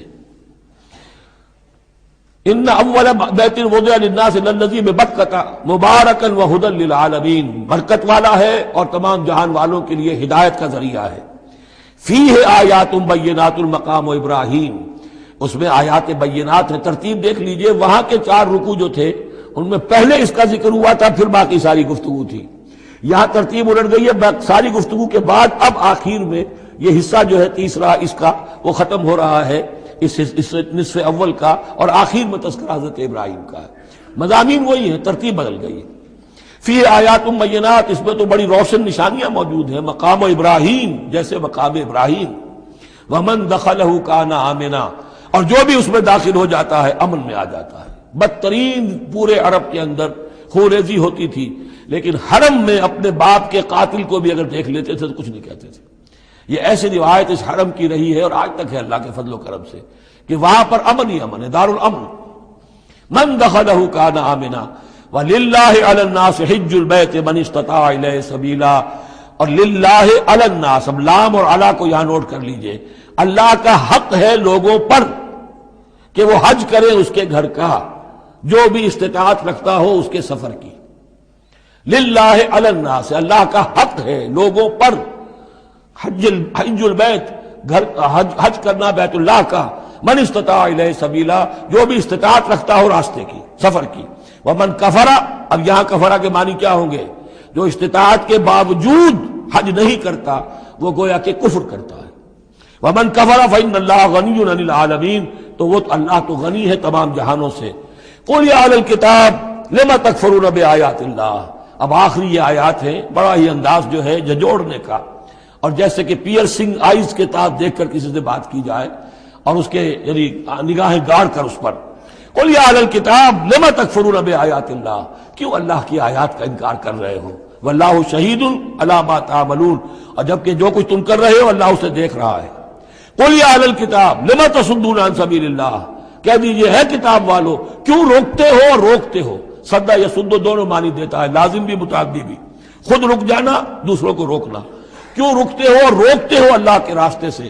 من آمنا، جو ایمان لے آتا ہے، تبغونہا عوجا، تم اس کے لیے ٹیڑھ تلاش کرتے ہو، سازشیں کرتے ہو کہ صبح کو ایمان لاؤ اور شام کو کافر ہو جاؤ، تاکہ یہ ایمان والے جو ہیں ان کے دل میں بھی وسوسے اور دغدغے پیدا ہو جائیں۔ من آمن تبغونہا عوجا، تم چاہتے ہو کہ وہ بھی کج راستہ اختیار کر لے، وانتم شہداء، اور تم خود جانتے ہو جو کچھ کر رہے ہو۔ وما اللہ بغافل عما تعملون، اور اللہ غافل نہیں اس سے جو تم کر رہے ہو۔ لیکن ان تمام سازشوں کے جواب میں اہل ایمان سے کہا گیا یا ایھا الذین آمنوا ان تطیعوا فریقا من الذین اوتوا الکتاب یردوکم بعد ایمانکم کافرین، اے وہ لوگوں جو ایمان لائے ہو، اگر ان اہل کتاب کے ان کسی گروہ کی تم پیروی کرو گے تو یہ تمہیں لازماً لوٹا کر لے جائیں گے تمہارے ایمان کے بعد، پھر تمہیں کفر کی حالت میں لے جائیں گے۔ وَكَيْفَ تَكْفُرُونَ، اور سوچو تو صحیح کیسے کفر کرو گے، کیسے اس راستے پر جاؤ گے۔ وَأَنْتُمْ تُتْلَىٰ عَلَيْكُمْ آیَاتُ اللَّهِ، جبکہ تم پر اللہ کی آیات پڑھ کر سنائی جا رہی ہیں۔ وَفِيكُمْ رَسُولُهُ، اور تمہارے اندر اس کا رسول موجود ہے بنفس نفیس۔ اس سے آپ اندازہ کیجئے کہ علماء یہود کا کتنا اثر تھا۔ اوس اور خزرج کے لوگ بڑے مرعوب تھے، کیونکہ یہ ان پڑھ لوگ تھے، کوئی کتاب نہیں، کوئی شریعت نہیں، کوئی قانون نہیں۔ یہ لوگ صاحب کتاب تھے، صاحب شریعت تھے، ان کے یہاں علماء تھے، تو مرعوب تھے۔ لہذا یہاں جو اوس اور خزرج کے لوگ اسلام لے آئے تھے ان کے بارے میں اندیشہ ہوتا تھا کہ کہیں ان ساری ریشہ دوانیوں کا شکار نہ ہو جائیں۔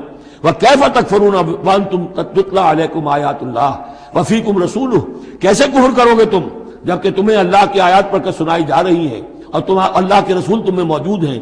وَمَن يَعْتَصِم بِاللَّهِ فَقَدْ هُدِيَ إِلَىٰ صِرَاطٍ مُسْتَقِيمٍ، اور جو اللہ سے چمٹ جائے اس کی ہدایت ہو گئی ہے صراط مستقیم کی طرف۔ جو اللہ کی پناہ میں آ جائے، جیسے بچہ اگر اسے خطرہ محسوس ہو، شیرخوار بچہ دوڑ کر آ کے ماں سے چمٹ جائے گا، اب وہ یہ سمجھے گا میں قلعے میں آ گیا ہوں، اب مجھے کوئی کچھ نہیں کہہ سکتا، میں اپنی ماں کی گود میں آ گیا، ماں سے چمٹ گیا۔ اسے کیا پتا کہ کوئی درندہ صفت انسان اسے کھینچے ماں کی گود سے، اچھالے اور کسی بلم کے اوپر کسی نیزے کی انی کے اندر پرو لے۔ ایک بچہ یہ سمجھتا ہے کہ میں ماں کے پاس آ گیا تو بس میں اب پناہ میں ہوں۔ ایسے ہی من یعتصم باللہ، جو اللہ کی پناہ میں آ گیا، فقد ہدی الی صراط مستقیم، اس کی ہدایت تو ہو گئی سیدھی راہ کی طرف۔ اللہم ربنا اجعلنا منہم، اللہم ربنا اجعلنا منہم، آمین یا رب العالمین۔ یا ایھا الذین آمنوا اتقوا اللہ حق تقاتہ ولا تموتن الا وانتم مسلمون۔ واعتصموا بحبل اللہ جميعا ولا تفرقوا واذكروا نعمة اللہ علیکم اذ کنتم اعداء فألف بین قلوبکم فاصبحتم بنعمته اخوانا وکنتم على شفا حفرة من النار فانقذکم منها كذلك يبين الله لكم آياته لعلكم تهتدون وَلْتَكُن مِّنكُمْ أُمَّةٌ يَدْعُونَ إِلَى الْخَيْرِ وَيَأْمُرُونَ بِالْمَعْرُوفِ وَيَنْهَوْنَ عَنِ الْمُنكَرِ وَأُولَٰئِكَ هُمُ الْمُفْلِحُونَ۔ صدق اللہ العظیم۔ رب اشرح لي صدری ويسر لي أمری واحلل عقدۃ من لسانی یفقہوا قولی۔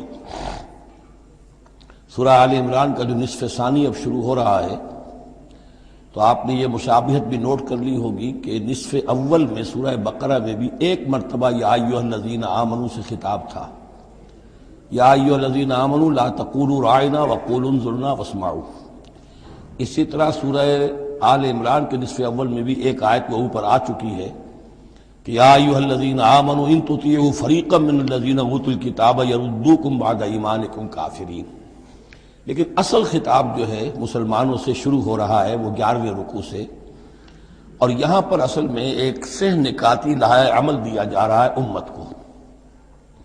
ظاہر بات ہے کہ یہ امت اب ہمیشہ ہمیشہ قائم رہنے والی ہے قیامت تک، اور اس میں زوال بھی آئے گا، اور اللہ تعالیٰ لوگوں باہمت لوگوں کو بھی پیدا کرے گا، اولو العزم لوگوں کو پیدا کرے گا، جیسا کہ ہمیں معلوم ہے مجددین امت اٹھتے رہے ہر صدی کے اندر۔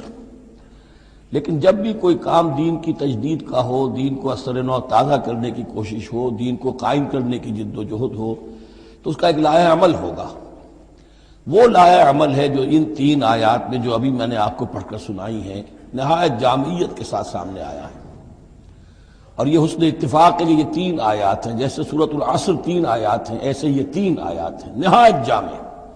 اس پر اب میری ایک کتاب بھی موجود ہے امت مسلمہ کے لیے سہ نکاتی لائحہ عمل، اور اس کا انگریزی میں بھی ترجمہ ہو گیا ہے، یہ مجھے معلوم نہیں کہ ابھی وہ کتابی شکل میں شائع ہوا یا نہیں۔ اس میں پہلا نقطہ کیا ہے؟ جب بھی کوئی کام کرنا ہے سب سے پہلے افراد کی شخصیت سازی، کردار سازی۔ یا ایھا الذین آمنوا اتقوا اللہ حق تقاتہ، اہل ایمان اللہ کا تقوی اختیار کرو جتنا کہ اس کے تقوی کا حق ہے۔ ولا تموتن الا وانتم مسلمون، اور دیکھنا ہرگز موت نہ آنے پائے مگر فرما برداری کی حالت میں۔ یہ سب سے گاڑھی آیت ہے قرآن مجید میں تقوی کی تلقین کے لیے۔ اللہ کا حق جتنا ہے اتنا تقوی۔ اس پر صحابہ گھبرا گئے کہ یا رسول اللہ، اللہ کا حق کون ادا کر سکتا ہے؟ پھر جب آیت اتری ہے سورہ تغابن کی کہ فاتقوا اللہ ما استطعتم، اپنی امکانی حد تک تقوی اختیار کرو، تب ان کی جان میں جان آئی۔ ساتھ ہی یہ کہ مت مرنا مگر حالت فرما برداری میں۔ کیا معنی ہے؟ کوئی پتہ نہیں کس لمحے موت آ جائے، کوئی لمحہ نافرمانی میں نہ گزرے مبادا موت کا ہاتھ اسی وقت آ کر تمہیں دبوچ لے۔ اس طرح کی شخصیتیں اگر پہلے نہ بنی ہوں تو کوئی کام نہیں ہو سکتا۔ پہلے کردار سازی افراد کی، اب جب یہ کردار سازی ہو، دوسرا مرحلہ کیا ہے؟ وَاعْتَصِمُوا بِحَبْلِ اللَّهِ جَمِيعًا وَلَا تَفَرَّقُوا، ایک اجتماعیت اختیار کرو، اللہ کی رسی کو مضبوطی سے تھام لو، مل جل کر، اور تفرقے میں مت پڑو۔ یہاں چونکہ اس سے پہلے جو رکوع ختم ہوا ہے وَمَن يَعْتَصِم بِاللَّهِ، جو اللہ تعالیٰ سے چمٹ جائے، اللہ کی حفاظت میں آ جائے، فَقَدْ هُدِیَ إِلَىٰ صِرَاطٍ مُسْتَقِيمٍ۔ اور سورہ حج کی آخری آیت میں بھی یہ لفظ آیا ہے فَأَقِیمُوا الصَّلَاةَ وَآتُوا الزَّکَاةَ وَاعْتَصِمُوا بِاللَّهِ۔ اب اللہ کی حفاظت میں کیسے آئے، اللہ سے کیسے چمٹے؟ اس کے لیے فرمایا وَاعْتَصِمُوا بِحَبْلِ اللَّهِ، اللہ کی رسی سے چمٹ جاؤ، اللہ کی رسی کو مضبوطی سے تھام لو۔ اور یہ اللہ کی رسی کون سی ہے؟ متعدد احادیث کے ذریعے سے واضح ہوتا ہے کہ یہ ہے قرآن۔ ایک طرف ہے انسان میں تقوی، ایک طرف اس میں علم آنا چاہیے، قرآن کا فہم پیدا ہونا چاہیے، قرآن کے نظریات کو سمجھنا چاہیے، قرآن کی حکمت کو سمجھنا چاہیے۔ انسانوں میں اجتماعیت جو ہے وہ جانوروں کے گلوں کی طرح نہیں ہو سکتی کہ بھیڑ بکریوں کا ایک بڑا ریوڑ ہے اور ایک چرواہا جو ہے وہ لکڑی لے کر ان کو سب کو ایک ڈسپلن میں لیے ہوئے ہے۔ انسانوں کو جمع کرنا ہے تو ان کے ذہن ایک بنانے ہوں گے، ان کی سوچ ایک بنانی ہوگی۔ یہ حیوان عاقل ہیں، یہ باشعور لوگ ہیں، ان کی سوچ ایک ہو، نظریات ایک ہو، مقاصد ایک ہو، ہم آہنگی ہو، نقطہ نظر ایک ہو، تبھی تو یہ جمع ہوں گے۔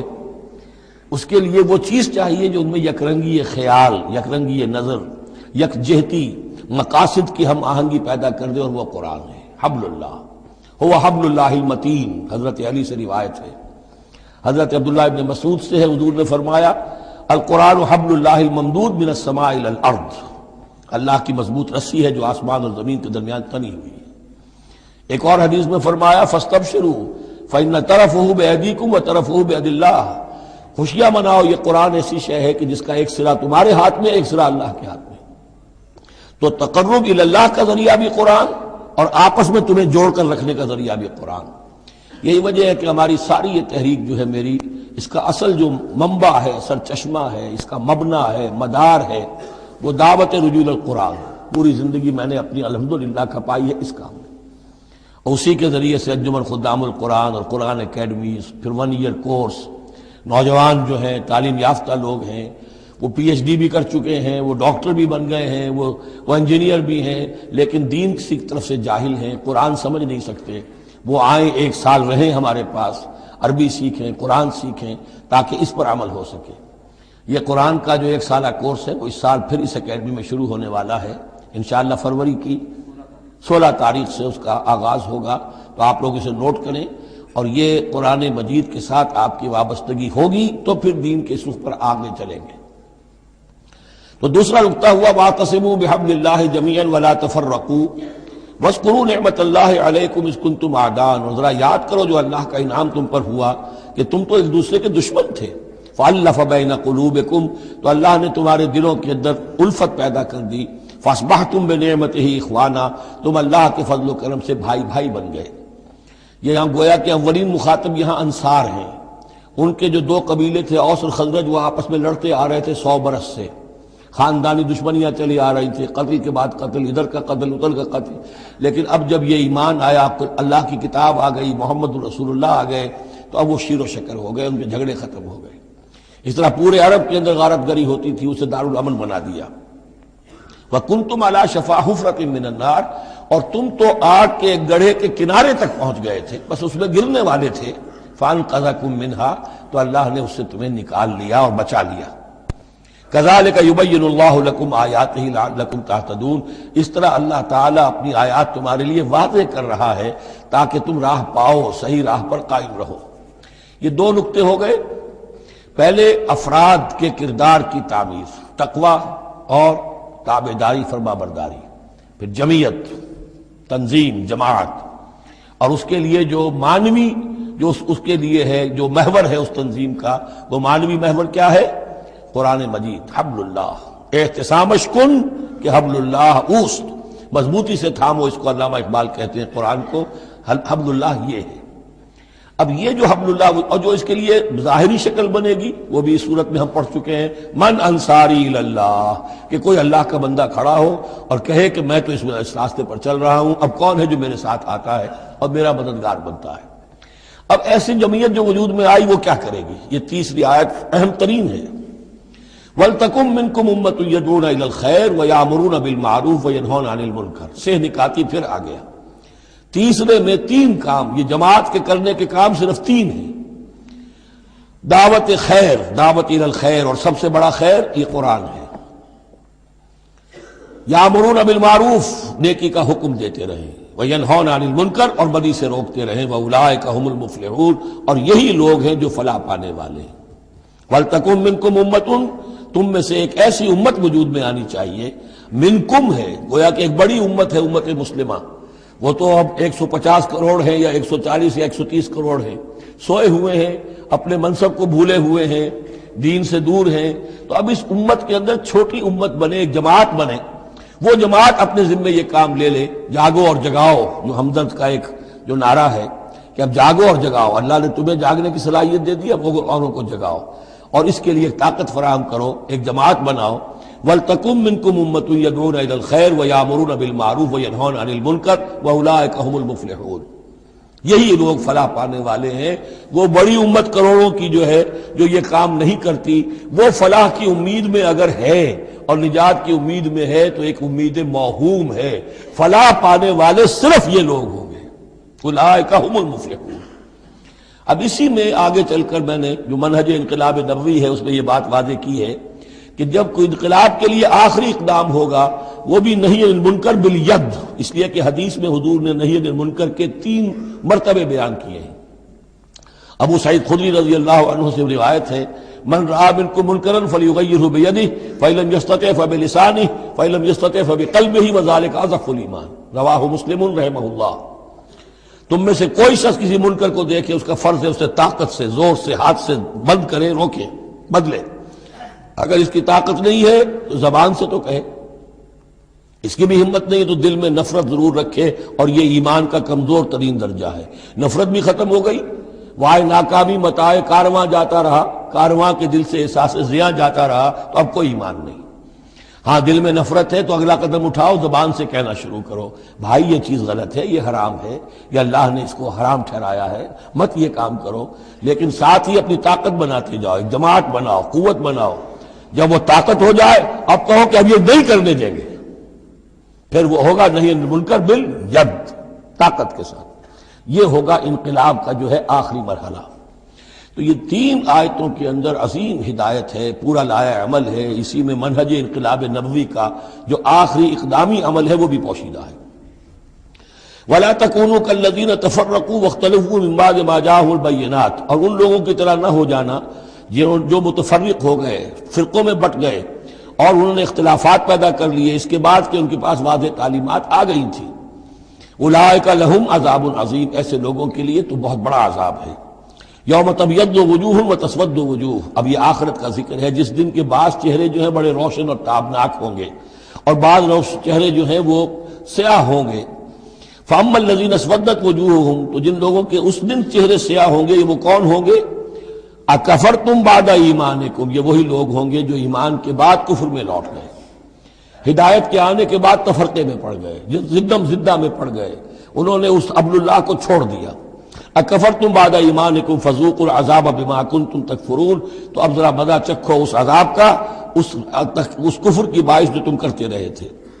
وَأَمَّا الَّذِينَ ابْيَضَّتْ وُجُوهُهُمْ، اور وہ لوگ جن کے چہرے سفید ہوں گے، روشن ہوں گے، تابناک ہوں گے، ففی رحمت اللہ ہم فیہا خالدون، وہ اللہ کی رحمت میں ہوں گے اور اس میں ہمیشہ ہمیشہ رہیں گے۔ تلک آیات اللہ نتلوہا علیک بالحق، یہ اللہ کی آیات ہیں جو ہم آپ کو پڑھ کر سنا رہے ہیں حق کے ساتھ۔ وما اللہ یرید ظلما للعالمین، اور اللہ تعالیٰ تو جہان والوں کے لیے ظلم کا ارادہ نہیں رکھتا۔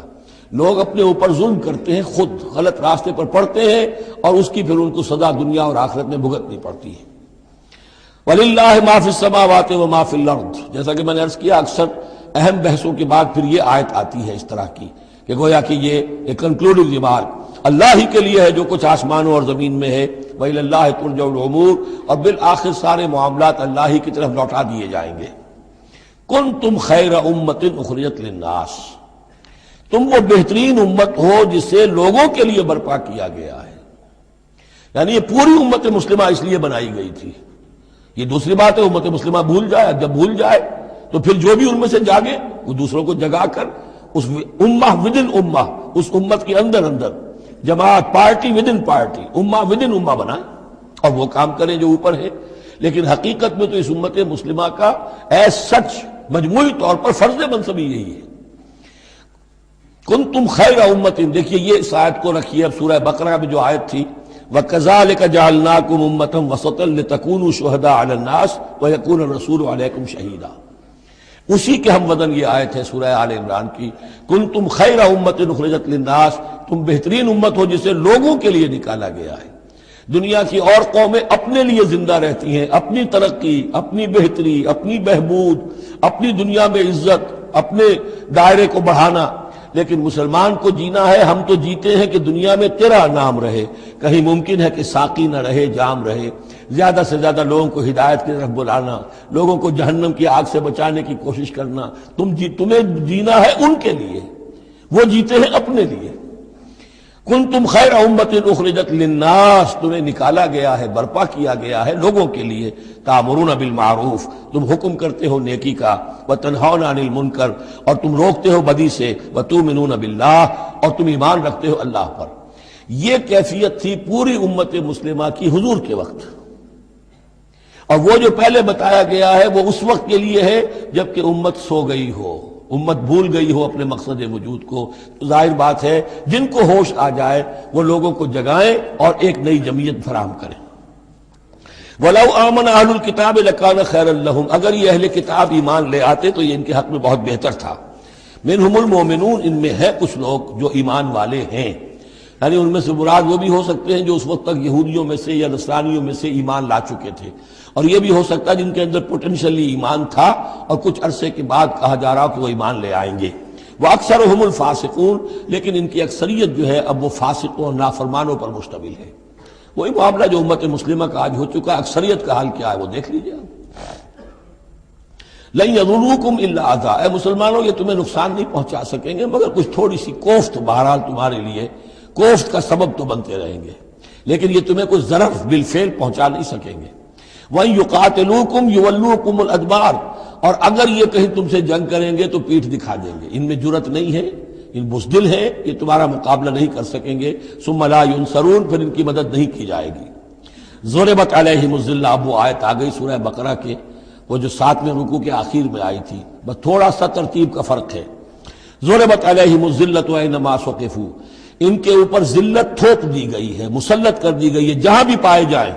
الا بحبل من اللہ وحبل من الناس، سوائے یہ کہ اللہ کا کوئی سہارا انہیں ہو، کسی وقت اللہ انہیں سہارا دے دے، یا ان کا سہارا بن جائیں لوگ، جیسے آج پوری عیسائی دنیا ان کا سہارا بنی ہوئی ہے. اسرائیل قائم ہے تو اپنے بل پر نہیں، پوری عیسائی دنیا کی سپورٹ پر قائم ہے. ابھی جو یہ جنگ ہوئی تھی خلیج کی جنگ، تو جو اس کا کمانڈر ان چیف تھا، اس کا وہ نام میرے ذہن سے اس وقت اتر رہا ہے، اس نے صاف کہہ دیا تھا، اس لیے کہ فوجی لوگوں کی زبان سے نکل جاتا ہے جن کے منہ سے نکل جاتی ہے جن کے منہ سے سچی بات مستی میں، فقیہ مصلحت بھی سے وہ رندے بادہ خار اچھا. اس نے صاف کہہ دیا تھا یہ پوری جنگ ہم نے اسرائیل کے تحفظ کے لیے لڑی ہے. کس قدر خونریزی ہوئی ہے، صرف اسرائیل کا تحفظ پیش نظر تھا. تو یہ ساری سپورٹ ان کی ہے.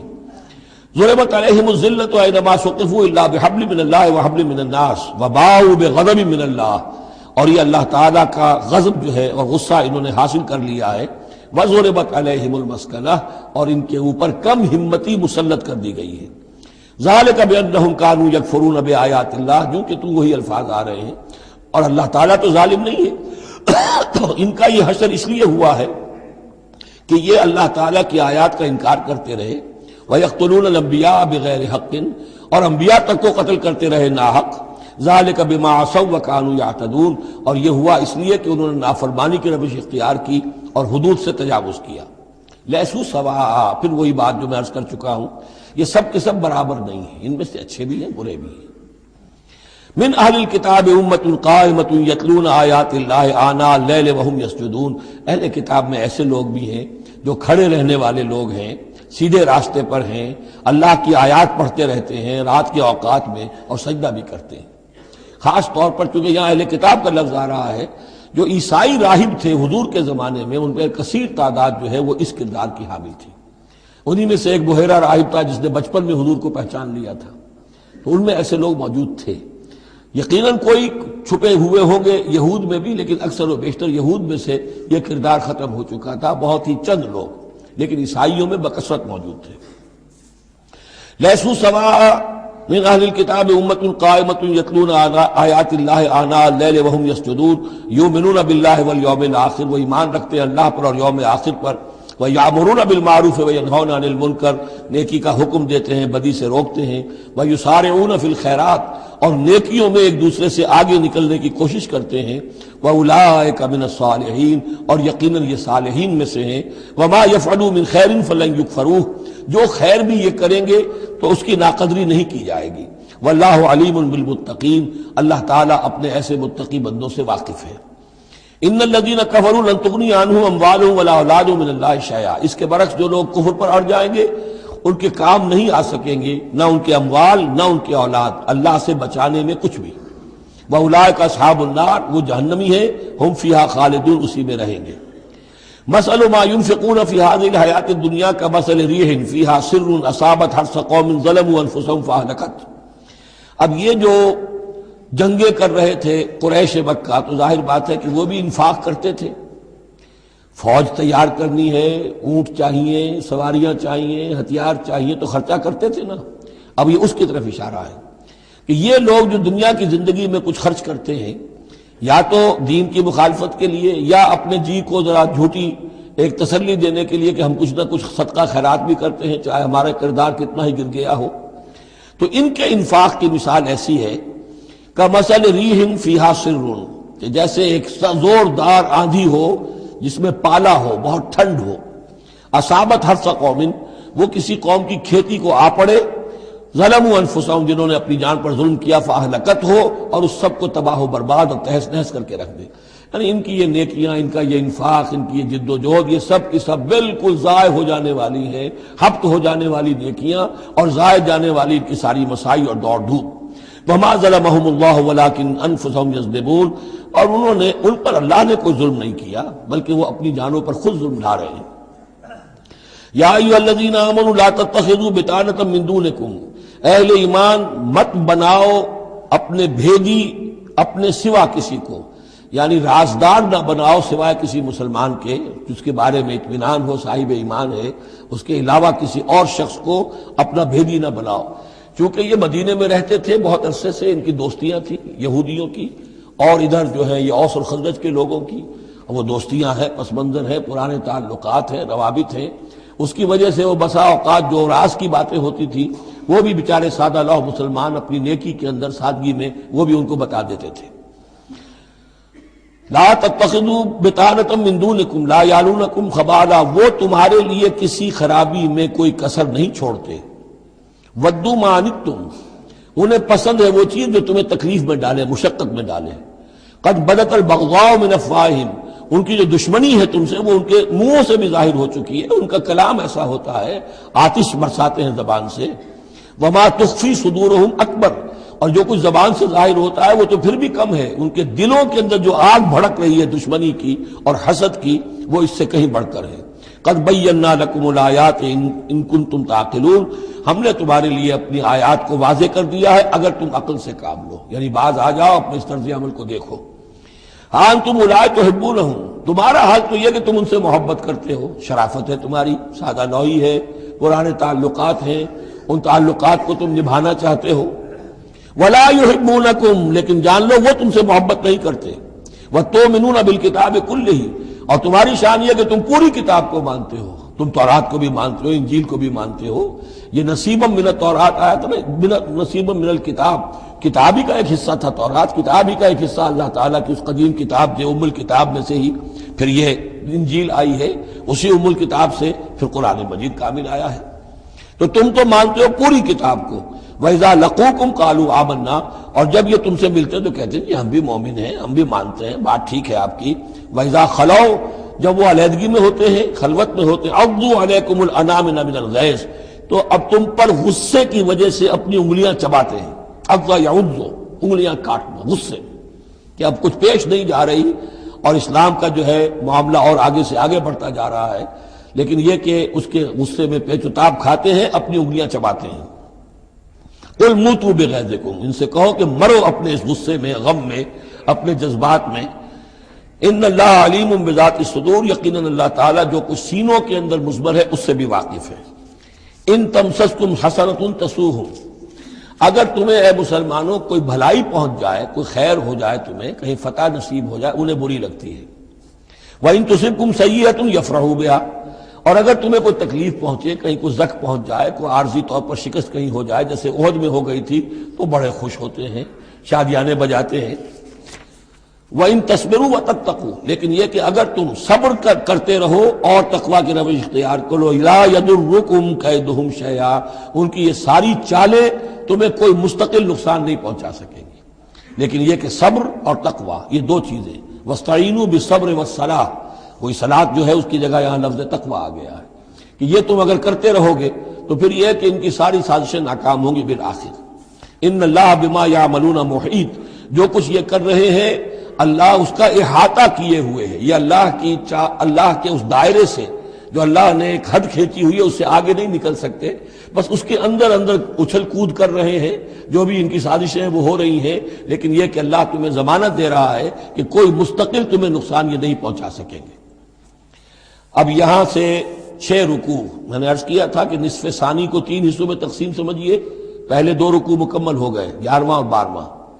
اب 6 رکوع مسلسل چلیں گے غزوہ احد کے حالات پر۔ پہلے وہ غزوہ سمجھ لیجئے کہ تھا کیا۔ غزوہ بدر کا چونکہ تذکرہ ہوگا وہ تو سورہ انفال میں ہم پڑھیں گے، ترتیب مصحف اور ہے، زمانی ترتیب نہیں ہے، ترتیب نزولی نہیں ہے۔ غزوہ بدر میں مسلمانوں کو بہت زبردست اللہ نے فتح دی، کفار مکہ کو بڑی زک پہنچی، 70 بڑے بڑے تقریباً سارے ان کے بڑے سردار مارے گئے۔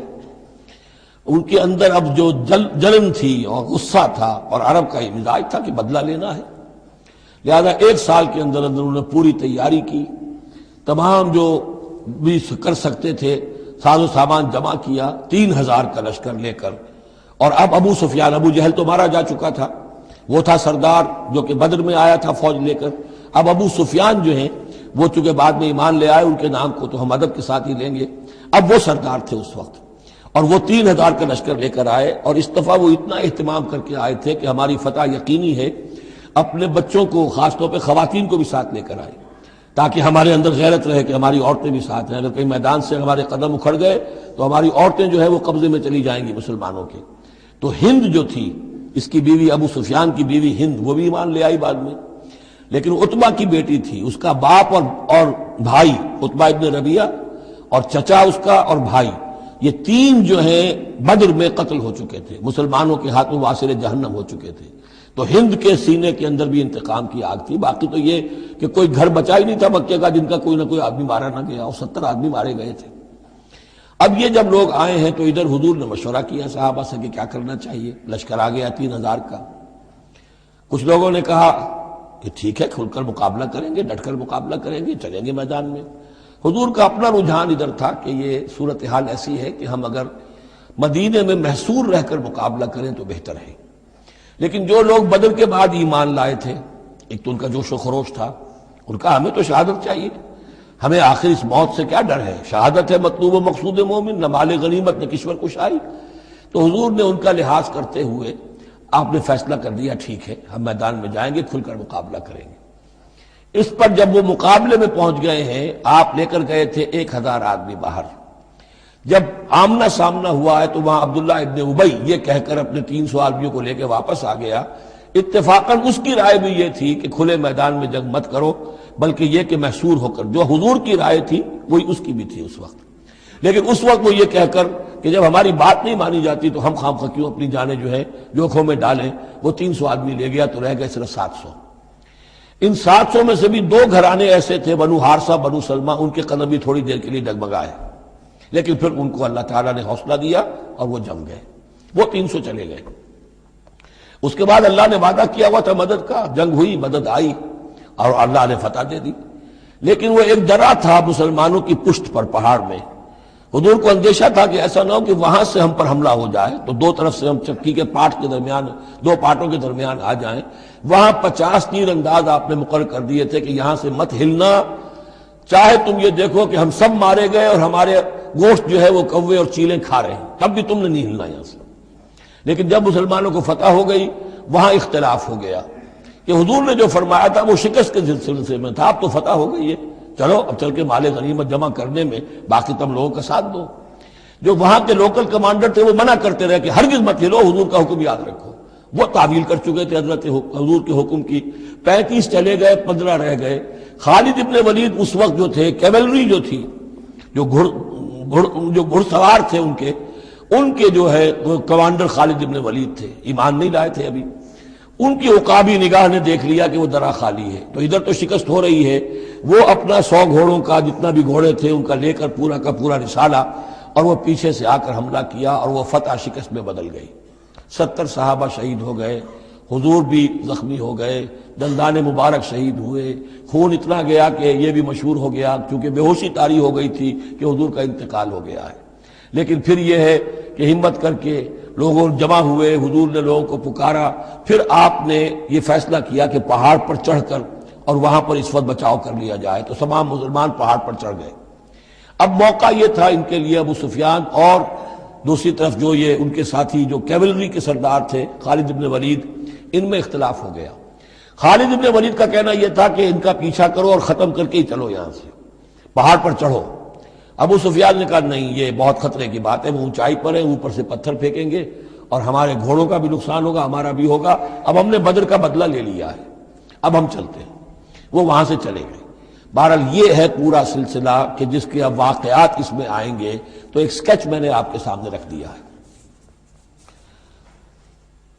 وَإِذْ غَدَوْتَ مِنْ أَهْلِكَ تُبَوِّئُ الْمُؤْمِنِينَ مَقَاعِدَ لِلْقِتَالِ، اور یاد کریے اے نبی صلی اللہ علیہ وسلم، جب کہ آپ صبح کو اپنے گھر سے نکلے تھے، اپنے حضرت عائشہ صدیقہ کے حجرے سے آپ برآمد ہوئے تھے، تُبَوِّئُ الْمُؤْمِنِينَ، اور آپ لوگوں کو مقاعد للقتال، آپ لوگوں کو ان کے مورچوں میں بٹھا رہے تھے، یعنی آپ جب صف بندی کر رہے تھے وہاں اور مورچے معین کر رہے تھے۔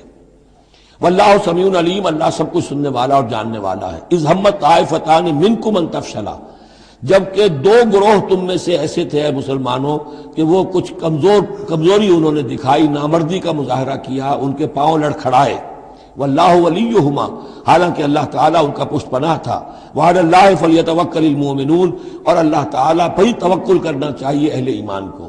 جیسا کہ میں نے عرض کیا، یہ بنو حارثہ بنو سلمہ انصار کے دو گھرانے تھے، عارضی سی ان کے اندر کمزوری آئی، بر بنائے تب بشری، لیکن پھر وہ جم گئے، لیکن ان کی جو ہے ذکر قرآن میں کر دیا گیا، اور وہ اس پر فخر کرتے تھے کہ ہم وہ لوگ ہیں کہ جن کا ذکر اللہ نے قرآن میں کیا ہے، واللہ ولیہما، کیونکہ پھر وہ عارضی سی جو ان پر آئی تھی کمزوری وہ رفع ہو گئی۔